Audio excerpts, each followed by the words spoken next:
রাত প্রায় ৩টে বাজে। এই প্রথম এমন কিছু ঘটছিল। রাতের নিস্তব্ধতায় আমি মাসির সাথে তাদের বাড়িতে একা ছিলাম। বাড়িতে তখন ইলেকট্রিসিটি ছিল না, শীতের মৌসুম ছিল এবং চারদিকে ভয়ানক অন্ধকার ছেয়েছিল। এই অন্ধকারে মাসির সুন্দর মুখ আরও উজ্জ্বল দেখাচ্ছিল, আর মাসি খুব গভীর ঘুমেছিলেন। মাসিকে এভাবে শান্তিতে ঘুমাতে দেখে আমার মনে এক অদ্ভুত অনুভূতি তৈরি হলো। লোকে বলে যখন রাত অন্ধকার হয় তখন মানুষ নিজের মনকে নিয়ন্ত্রণ করতে পারে না, আর আমার সাথেও ঠিক এমনই কিছু ঘটছিল সেই দিন। আমি প্রথমবারের মতো মাসির একাকিত্ব কাটাতে সাহায্য করি। আমার নাম সৌরভ, আমার মাসির নাম প্রীতি। প্রীতি মাসে আমার থেকে মাত্র ৭ বছরের বড় ছিলেন এবং তিনি ছিলেন অত্যন্ত সুন্দরী ও আকর্ষণীয়। মেশো এবং মাসির বিয়ে হয়েছিল মাত্র ৪ মাস আগে। আমার মেশো প্রায়শই বাইরে থাকতেন, আর তখন থেকেই প্রীতিমাসি তাদের বাড়িতে একদম একা থাকতেন। ছোটখাট বিষয়েও তিনি প্রায়শই চিন্তিত হয়ে পড়তেন, আর যখনই মাসি আমাকে কল করতেন আমি সুযোগের সন্ধানে ছুকে যেতাম, কারণ মাসির কথা শোনা আর তার কাজ পর্যবেক্ষণ করা আমার ভালো লাগত। আজই যখন আমি স্কুল থেকে ফিরে দেখলাম প্রীতিমাসি বাড়িতে এসেছেন এবং তার চেহারা বেশ চিন্তিত দেখাচ্ছিল। আমি মাসিকে জিজ্ঞাসা করলাম, কি হয়েছে মাসি? তখন মাসি চিন্তিত হয়ে বললেন, সকাল থেকে বাড়িতে লাইট নেই, কারণ সময় মতো বিল জমা দেওয়া হয়নি, তাই লাইনের সংযোগ কেটে দেওয়া হয়েছে। এ কথা বলতে বলতে মাসির চোখে জল চলে এলো। আমি মাসিকে জিজ্ঞাসা করলাম, আপনি লাইটের বিল জমা কেন করাননি মাসি? মাসি বললেন, সৌরভ, তুমি তো জানো যে তোমার রাহুল মেশো প্রায়শই শহরে থাকেন। আমি এখানে একদম একা থাকি, আর পুরো বাড়ি একা কিভাবে সামলাই। আমি লাইটের বিল কোথায় রেখেছি ভুলে গিয়েছি, তাই তাই জমা দেওয়ার কথা মনে ছিল না এবং লাইন কেটে দেওয়া হয়েছে। মাসির কথা শুনে আমি তাকে সান্ত্বনা দিলাম এবং বললাম, মাসি, আপনি আমার সাথে চলুন, আমি আপনার লাইটের বিল জমা দেবার কোনো উপায় বের করে দেব, তাহলে আপনার বাড়িতে লাইটও চলে আসবে। এসব শুনে মাসি খুব খুশি হয়ে গেলেন এবং আমি ক্ষুধার্ত তৃষ্ণার্ত অবস্থায় মাসির সাথে বেরিয়ে পড়লাম।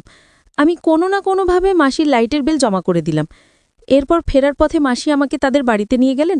রাত বেশ গভীর হয়ে যাচ্ছিল এবং চারদিকে অন্ধকার ছড়িয়ে পড়ছিল, আর তখনও লাইট আসেনি। যখন আমরা বাড়িতে ঢুকলাম তখন আমরা কিছুই দেখতে পাচ্ছিলাম না। আমি তাড়াতাড়ি আমার ফোনের ফ্ল্যাশলাইট জ্বালালাম এবং অন্ধকারে হঠাৎই আমার নজর মাসির দিকে পড়ল। তখনই আমার মনে একটি চিন্তা এলো।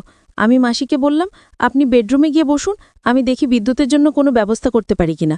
মাসি বললেন, সৌরভ, আমার অন্ধকারে খুব ভয় লাগে, তাই তো তোমাকে আমার সাথে নিয়ে এসেছি। মাসির কথা শুনে আমি খুব স্নেহের সাথে তার মাথায় হাত রাখলাম এবং বললাম, মাসি, আপনি ভয় পাবেন না, এখন আপনি আপনার বাড়িতে একা নন। আমি মাসির হাত ধরে তাদের বিছানায় বসিয়ে দিলাম এবং তাকে বললাম, আমি কিছুক্ষণের মধ্যে ফিরে আসছি, আপনি খুব আরামে বসুন। আমি যখন রুম থেকে বেরোতে যাচ্ছিলাম তখন মাসি অন্ধকারে ভয়ে আমার হাত একদম শক্ত করে ধরে ফেললেন আর হাউমাউ করে কাঁদতে লাগলেন। আমি মাসিকে সান্ত্বনা দিলাম। কিছুক্ষণের মধ্যে মাসি গভীর ঘুমে চলে গেলেন। মাসি সাধারণত বাড়িতে শাড়ি আর হালকা ব্লাউজ পরে থাকেন আর রাতে নাইটি পরে ঘুমান, কিন্তু আজকে তিনি নাইটি পরেননি। নাইটি পরলে অনেক ভালো হতো। আজ হালকা সবুজ রঙের শাড়ি পরেছেন। শাড়িতে ঘুমন্ত মাসিকে দেখে পরীর মতো লাগছিল। তাকে দেখে আমার অদ্ভুত অনুভূতি হচ্ছিল। আমি যত দ্রুত সম্ভব আমার উদ্দেশ্য সাধন করতে যাচ্ছিলাম। যেমন কথা তেমন কাজ। এই অন্ধকার ঘরে সেদিন রাতে অনেক কাজ করেছি। মাসি গভীর ঘুমে থাকায় কিছুই টের পেলেন না, আমার জন্য বেশ সুবিধাই হয়েছিল। সকালে ঘুম ভাঙতে আমি নিজেকে খুব ক্লান্ত অনুভব করছিলাম। দেখলাম প্রীতিমাসি উঠে গেছেন আর খুব রেগে আমার দিকে তাকিয়ে আছেন। আমি জিজ্ঞেস করলাম, কি হয়েছে মাসি? আপনি আমাকে এভাবে তির্যক দৃষ্টিতে কেন দেখছেন? এক মুহূর্তের জন্য আমার মনে হলো মাসি কি জানতে পেরেছেন যে আমি গতরাতে কি করেছি। মাসি বলেন, অর্ধেক দিন চলে গেছে, আর সৌরভ, তুমি এখনো ঘুমাচ্ছ?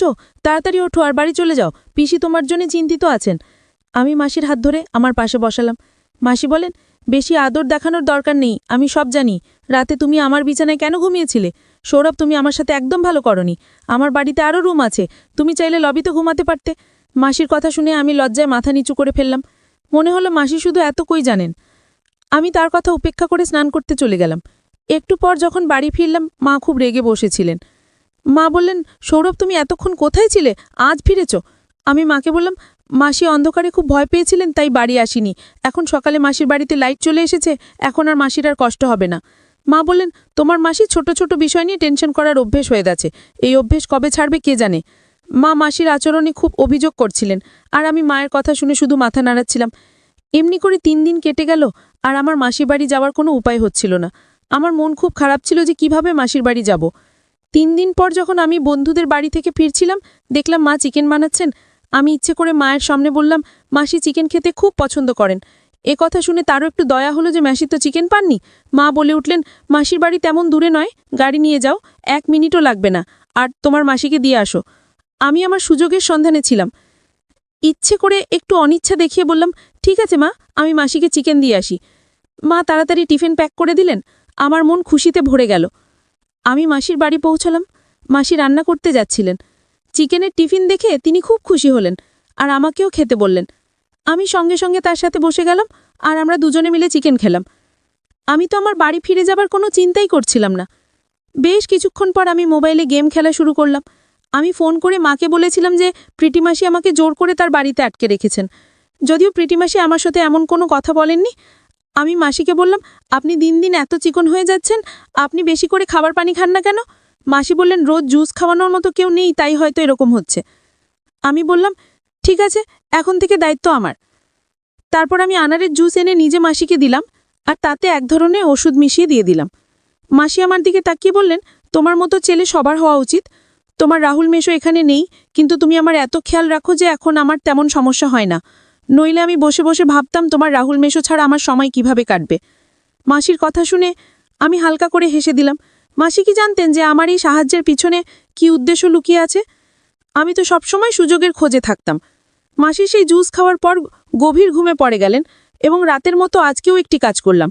পরের দিনও আমি সকালে অনেক দেরি করে উঠলাম। যখন উঠলাম মাসিও আমার সাথে উঠে পড়লেন আর বললেন, তুমি রাতে আমার বাড়িতে কাটিয়েছ, তোমার মা খুব চিন্তিত হবেন। আমি বললাম, না মাসি, আমি মাকে ফোন করে বলেছি, তাদের কোনো টেনশন নেই, মা নিশ্চিন্তে বাড়িতে আছেন। দুপুরের দিকে প্রায় 1টার সময় আমি বাড়ি ফিরে এলাম। মা আমাকে বললেন, তোমার পড়াশোনাতেও একটু মন দাও, নইলে তুমি তোমার মাসির চাকর হয়ে যাবে আর তোমার পুরো জীবন নষ্ট হয়ে যাবে। আমি মাকে বললাম, মা আপনি কি ধরনের কথা বলছেন? সে আপনার ভাইয়ের স্ত্রী, একা বাড়িতে থাকেন।